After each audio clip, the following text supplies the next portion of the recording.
शिव की जो आराधना करने वाला है, शंकर की जो स्तुति करने वाला है, वो जीवन में कभी अकेला नहीं रहता।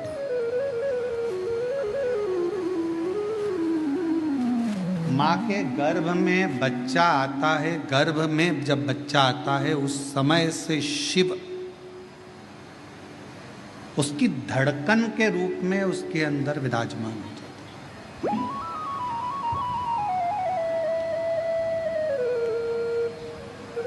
इसलिए वीर शैव लिंगायत संप्रदाय में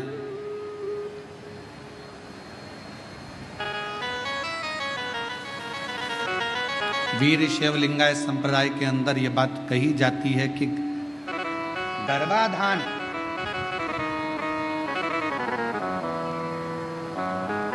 गर्भ में जब बच्चा रहे उस समय से लेकर व्यक्ति के जब प्राण छूटते हैं तब तक शिव शिव उसके अंदर विराजमान रहता है। शिव तक उसके अंदर विराजमान रहता है।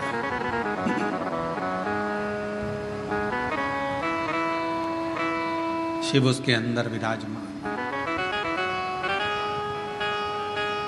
इसलिए कई लोग कहते हैं कहां से आया कहां जाएगा, तो शिव महापुराण की कथा कहती है कि शिव के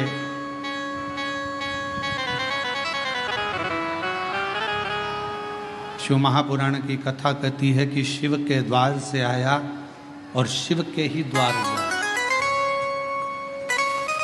पर कब?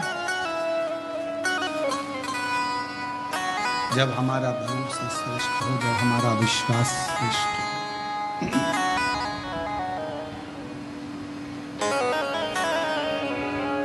जब तक हमारा भरोसा हमारा विश्वास श्रेष्ठ नहीं होता तब तक शिव का मिलना बड़ा मुश्किल। एक पत्र है, अच्छा है, देखिए।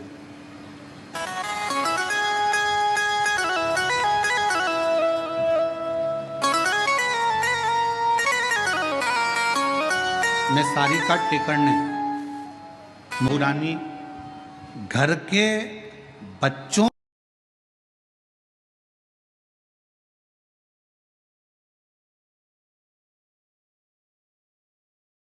को आपने जो संस्कार दिया, ये संस्कार आज सामने देखने को मिलता है। कम से कम इतनी बड़ी शिव महापुराण की कथा अपने माता पिता और अपने पूर्वजों का आनंद के लिए कराई तो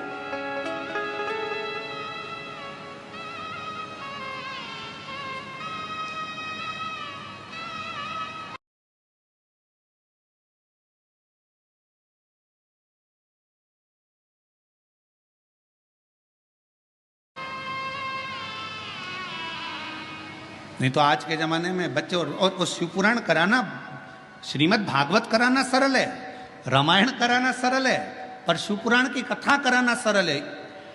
चारों तरफ से इतना इतना प्रेशर रहता है, हर तरह का।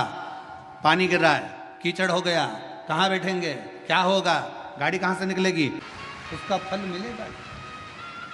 फिर से बोलो, कौन माता? और बहुरानी घर के बच्चों को आपने जो संस्कार दिया, ये संस्कार आज सामने देखने को मिलता है। कम से कम इतनी बड़ी शिव महापुराण की कथा अपने माता पिता और अपने पूर्वजों का आनंद के लिए कराई तो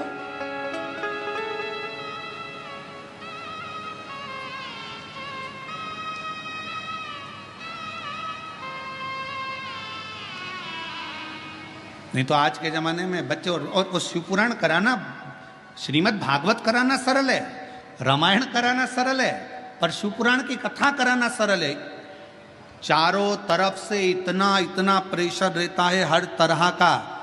पानी गिर रहा है, कीचड़ हो गया, कहाँ बैठेंगे, क्या होगा, गाड़ी कहाँ से निकलेगी, पार्किंग कहाँ करी जाएगी, भोजन व्यवस्था कैसे करी जाएगी, कैसे करा जाए, महाराज कहाँ रुके, क्या खिलाए, क्या पिलाए, क्या करे, इतने भक्त आएंगे, ये आएंगे, वो आएंगे, दुनिया भर के फोन भी आएंगे, हमें आगे बैठना है, हमें यहाँ बैठना है, हमें वहाँ बैठना है। पूरी चिंता चिंता चिंता चिंता चिंता। आप विशाल जी से पूछना, वो तो विशाल जी का हाथ शंकर जी ने पकड़ रखा है, इसलिए उनकी चिंता थोड़ी भोलेनाथ ले रखे हैं। पर उनसे पूछिएगा जरा कि महाराज कथा करवाना कितना कितना कठिन, जरा पूछिएगा, बहुत कठिन। जब तक कथा शिव पुराण की चालू ना हो तब तक थोड़ा थोड़ा थोड़ा थोड़ा थोड़ा थोड़ा, और जैसे शिव पुराण के पहले दिन की कथा हो जाए तो सबसे ज्यादा फ्री तो यजमान हो जाता है कि लगे अब महाराज कथा चालू हो गई, अब क्या सोचो, अब तो शंकर जी जाने, भोलेनाथ जाने, शिव जी जाने।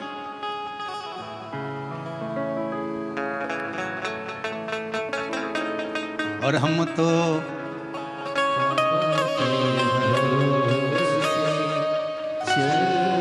दीनानाथ, तुम लोग चुप रहो जरा, इनका भी तो सुने, बेजापुर वालों के आवाज कैसी, हमको भी तो सुनने मिले। तुम बोलो तुम बोलो। हम तो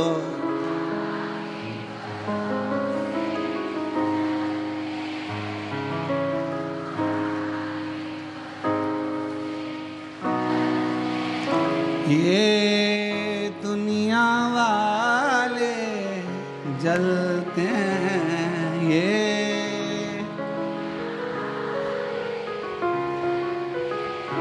भोले बाबा के भरोसे, डमरू वाले के भरोसे, हम उसके आश्रित। श्रेष्ठ छोटा सा बालक, नगर के लोगों ने देखा, गांव के लोगों ने उसको सिखाया, मंदिर जाना, शिवालय, आराधना, अर्चना, भगवत भजन, नाम स्मरण, कीर्तन, मंत्र जाप, चल। धीरे धीरे बड़ा हो गया। उसने अपनी जिंदगी का एक नियम बड़ा प्रबल लिया, और अपने जीवन का वो सबसे प्रबल नियम श्रेष्ठ ने लिया। प्रतिदिन शंकर जी के मंदिर में एक बेलपत्र समर्पित कर, एक बेलपत्र शिवलिंग पर चढ़ाना।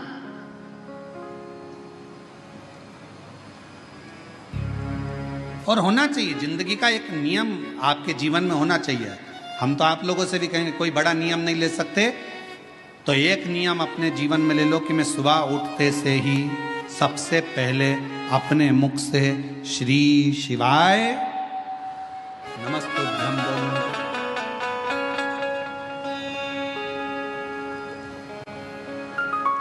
एक नियम धारण करो,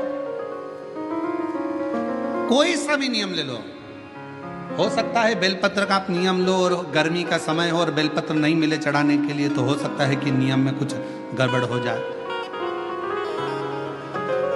हो सकता है मंदिर जाने का नियम लो और कभी कभी घर में कार्य ज्यादा हो जाए, नहीं जा पा, पर जो अपन से संभल जाए वो नियम अपनी जिंदगी में एक लेना चाहिए। एक नियम अपनी जिंदगी में लो कि मैं ये नियम ले रही हूं कि मैं अपने जीवन में प्रतिदिन, अगर सुबह ना ले पाई तो दिन में ना ले पाई तो शाम को ना ले पाई तो रात में एक बार मुख से श्री शिवाय नमस्तुभ्यं जरूर कहो। मैं पंचाक्षर मंत्र नमः शिवाय जरूर बोलूं, मैं षडाक्षर ओम नमः शिवाय का जाप जरूर करूं।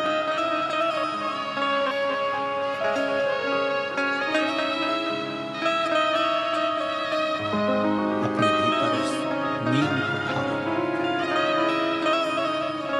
श्रेष्ठ बालक बड़ा हो गया, अपना नियम धारण कर रहता। जिस गांव में श्रेष्ठ बालक रहता था उसी गांव के नजदीक में 2 गांव छोड़कर एक ब्राह्मण और एक ब्राह्मणी का परिवार रहता था।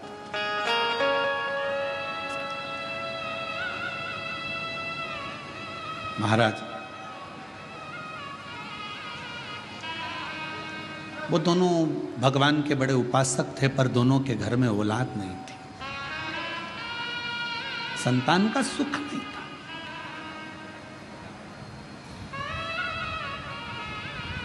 कई माताएं ऐसी बैठी हैं, कई पुरुष ऐसे बैठे हैं कि जो भगवान के मंदिर जाते हैं तो भी मन में आता है कि भगवान हमारी क्यों नहीं सुन रहा। क्या सारा दुख हमारी ही किस्मत में लिख दिया? क्या सारी तकलीफ हमको ही लिख दी? नहीं।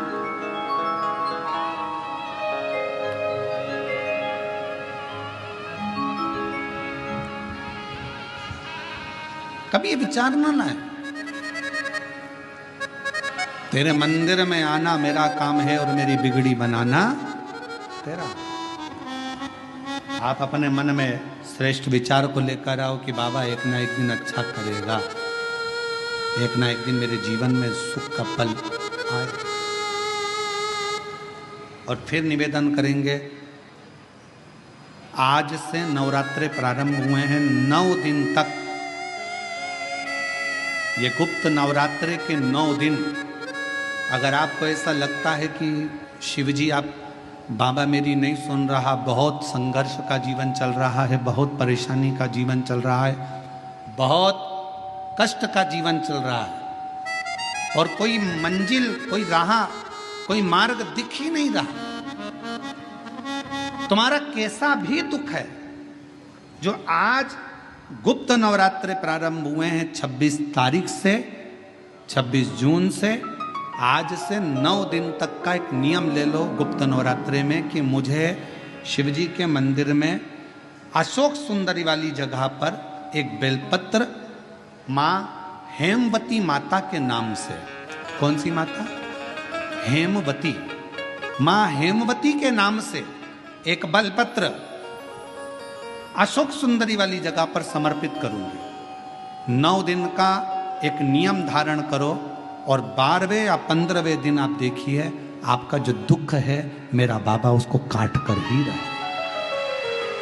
गुप्त नवरात्रे जो आज से प्रारंभ हुए हैं, गुप्त नवरात्रे जो आषाढ़ महीने का ये गुप्त नवरात्रा है, इस नवरात्रे में हेमवती माता का स्मरण करना, एक बेलपत्र का पूजन करना, या एक बेलपत्र के वृक्ष के नीचे आप 9 दिन तक भी, अगर मंदिर तक भी नहीं जा सकते, मंदिर में आप बेलपत्र रखने नहीं जा सकते, तो आपके घर के आंगन में, द्वारे पर, बगीचे में, आपके घर के पास अगर कोई बेलपत्र का पौधा है, वृक्ष है, उस बेलपत्र के वृक्ष के सामने एक बेलपत्र का पत्ता रखकर भी अगर आप उस पर जल चढ़ा रहे हैं या पूजन कर रहे हैं हेमवती माता के नाम से, तो उसका फल आपको मिलेगा।